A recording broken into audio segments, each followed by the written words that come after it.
uma pergunta do Pricing Club. Como, né? Pode pôr na tela, Nath, por favor. O Léo, né, do nosso grupo de WhatsApp, Pricing Club, pergunta, na nossa visão, né? Como lidar com a concorrência desleal? Ricardo, vou começar por você.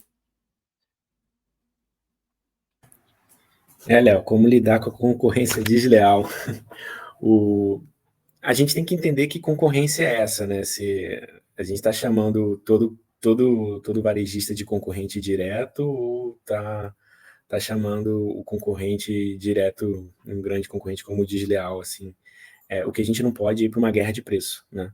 E aí, acho que entender um bom contato com o comercial e com o nosso time comercial e em parceria com a indústria, a gente consegue delimitar alguns limites nesse ponto. Acho que não dá para entrar numa guerra de preço para ganhar share de mercado, porque isso não se sustenta por muito tempo. Então, é mais entender o propósito daquele motivo da concorrência, né? O que está acontecendo, mas não entrar de cabeça, tá? Não entrar de cabeça, entender de uma maneira mais, assim, mais ampla, mais holística, com o comercial e com a indústria, o que a gente pode tomar de decisão em relação a esse ponto. Excelente. Vivi, eu quero escutar de você sobre essa pergunta. Nossa, tem conversa para essa pergunta, né? Mas vamos lá. Tem. Vou trazer 2 exemplos aqui. Um dos mercados de vizinhança, não falando de um mercado de vizinhança como a Oxxo, que é uma rede gigante, mas os de dono, né? Que a gente fala mercadinho de dono. A gente vê muito isso de outros mercados que não omitem impostos, não fazem o trabalho direito como tem que fazer e acabam compra produto de carga roubada, sei lá de onde que vem o negócio, e que é de fato desleal mesmo, né? E aí, nesse caso, mesmo dessa forma, eu nunca recomendo que você saia copiando o preço do coleguinha, né? Porque em algum momento isso vai dar ruim para você.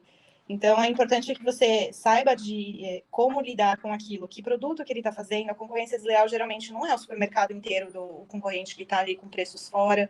Às vezes é um produto, 2, 3, que ele pode estar sendo desleal por problemas, por questões financeiras, ou porque ele não sabe o que ele está fazendo mesmo, né? Tem muita coisa de mercadinho de dono que às vezes o pessoal não sabe o que está fazendo. O cara acorda um dia e fala, vou fazer uma oferta do detergente. E você vai acompanhar, você não sabe teu custo, né? Daqui 6 meses tá os 2 fechados. Então, não funciona muito assim.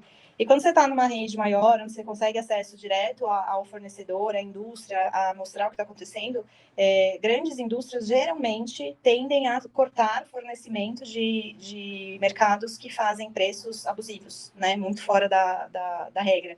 Então, eu já vi casos em vidas passadas de Coca-Cola, por exemplo, parar de fornecer para supermercados, que era um mercado grande ali da região, de frente para a loja que eu trabalhava, e que a gente nunca conseguia acompanhar a Coca-Cola. Só que aí você mostra isso, e passado um tempo a Coca falou, cara, eu não vou mais brigar, porque a Coca gasta, né? Porque a Coca tem que pagar a gente para a gente poder acompanhar o cara, e aí passa o tempo e eles falaram, não vou mais vender para esses caras. Então, tem esses 2 lados da moeda. Em todos os casos são escolhas e negociações. Excelente. Tem mais uma pergunta aqui do Pricing Club. Pode colocar, Nath, por favor. Flaviana. Devemos acompanhar preço da concorrência mesmo perdendo lucratividade? Ale, direciona essa pergunta para você e para a Karina. Quer começar, Karina? Pode ir. Pode ser. Né? Se você deve acompanhar o preço da concorrência mesmo perdendo lucratividade. Depende da sua estratégia, né, de preço. Então, aquele item que você vai perder lucratividade, ele vai trazer mais gente para sua loja, ele vai te trazer um reconhecimento da marca. Qual que é a estratégia? Por que você vai vender, vamos dizer, na margem negativa esse item?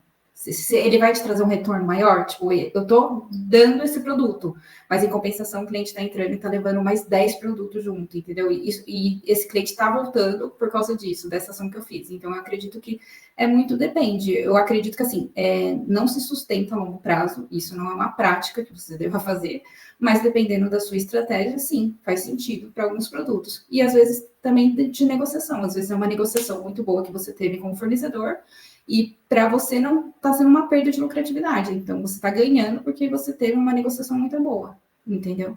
Mas eu acredito que muito depende da sua estratégia. Muito bom.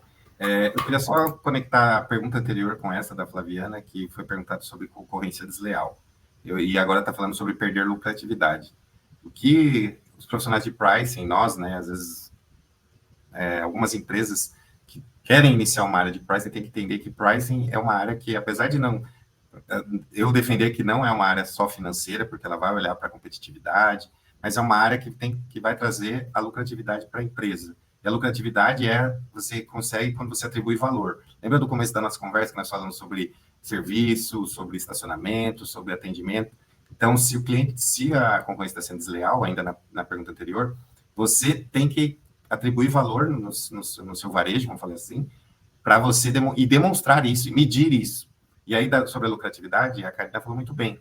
Pode ser que você tenha uma estratégia, sim, de repente você está chegando na região com uma nova loja, de repente você quer ser aquela loja de preço barato todo dia. Agora, é importante também deixar aqui, né, uma mensagem que, principalmente para vocês varejistas, vocês têm um mix muito grande na mão, né, de possibilidades. Você pode estar com uma margem, né, aquela história do eu vou abaixar o preço da carne, mas ou né, do carvão, mas se o consumidor vai fazer um churrasco, ele tem que comprar carne, ele tem que comprar sal grosso. Então, assim, cuidar do mix. Então, quando você baixar a rentabilidade, você tenta olhar qual que é o carrinho, né, como vocês costumam dizer no varejo, qual é o ticket médio, o perfil do consumidor que você tem. Então, olhando para isso, você perde margem aqui em determinado item para compensar em outra. E última, né, porque essa eu não poderia deixar de falar aqui na live da InfoPrice, que é rentabilidade é valor absoluto. Às vezes você baixa uma margem aí para 10%, você ganha no giro. Então, você tem que olhar para quanto está entrando para o seu varejo, que está contribuindo para pagar lá o DRE da loja. E não, puxa, estou a 10% de margem, eu estou reduzindo. Não, pode ser que... eu já participei até de grandes fóruns com grandes consultores que falam, eu já indiquei para indústrias, e né, o Elmo está aqui agora, que está do lado da consultoria, a reduzir uma margem para gerar uma capacidade de gerar uma margem de contribuição maior em money, dinheiro, ok? Isso aí. Vamos lá, Ricardo, quer contribuir? Não, o time aqui falou bem. Não, a gente tem que entender nesse ponto o quanto que a gente consegue fazer cesta cruzada também, né? Se a gente tem essa capacidade de entender de qual item cruza com qual outro produto e de que maneira a gente comunica isso em loja. Então, é importante a gente fazer uma ativação dentro de loja para que o cliente veja essa redução de lucratividade que está acontecendo, que nem sempre pode ser uma redução de lucratividade, é apenas uma estratégia que você está fazendo para trazer o cliente e gerar mais volume. Então, só tendo cuidado e analisar muito bem, fazer algumas simulações para você tomar essa decisão.